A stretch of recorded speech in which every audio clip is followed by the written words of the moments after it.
92,4 FM Radioku. Majalengka. Yang banyak dari kita adalah setelah diberi oleh Allah kemenangan, kemerdekaan adalah terlena. Yang semestinya mengisi kemerdekaan dengan adanya kemudahan-kemudahan untuk mendekatkan diri kepada Allah, akan tapi justru kemerdekaan diisi dengan sesuatu yang menjauhkan dirinya dari Allah Subhanahu wa taala. Dulu beralasan mau ke masjid tidak bisa karena mungkin keadaan musuh-musuh Allah berkeliaran di kiri kanan kita. Atau ada ancaman-ancaman, ada tekanan-tekanan sehingga kita susah untuk melakukan sholat di masjid.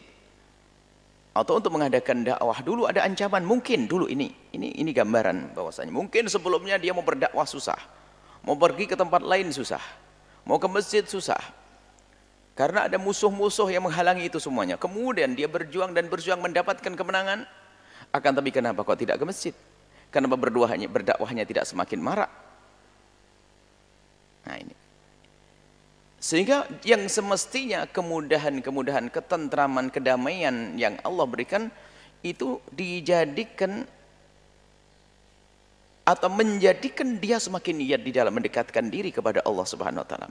Karena dia mau berbuat baik apa saja tidak ada yang menghalanginya. Berbuat baik apa saja tidak ada yang menghalanginya. Mungkin juga kasus negeri kita, mungkin masih kita mendengar mungkin. Kalau mengalami tidak, karena itu adalah zamannya penjajahan dahulu. Bagaimana kisah yang kita dengar dari orang tua, mengadakan syiar tidak bisa. Mengaji pun sembunyi-sembunyi dan sebagainya. Karena musuh-musuh Allah menjajah waktu itu dan sebagainya. Ingin beribadah susah. Lembaga-lembaga agama pun tidak marak.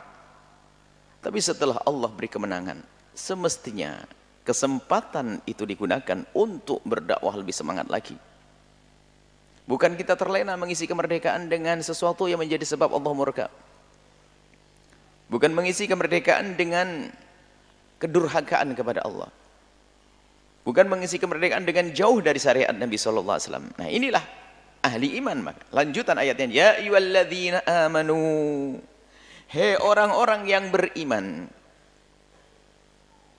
Yang diseru adalah orang yang beriman yang telah mendapatkan kemenangan, dimulai dari Fathum Makkah saat itu dan kemerdekaan di saat ini juga, dan sampai kapanpun jangan sampai terlena dengan kemenangan yang sudah Allah berikan.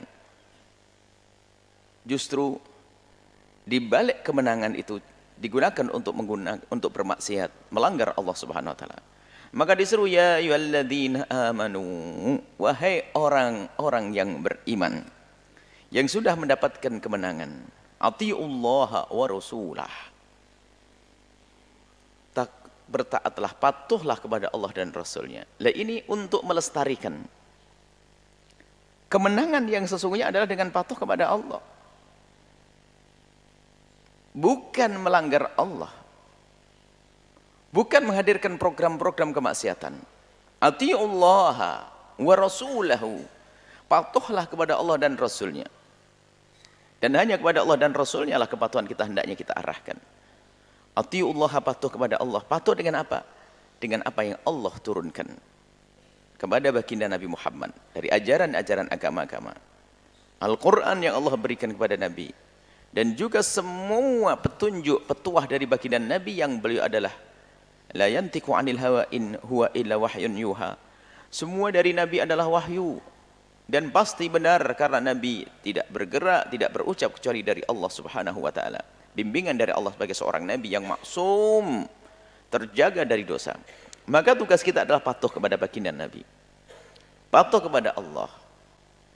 Dan untuk patuh kepada Allah ya tentunya langsung saja semestinya.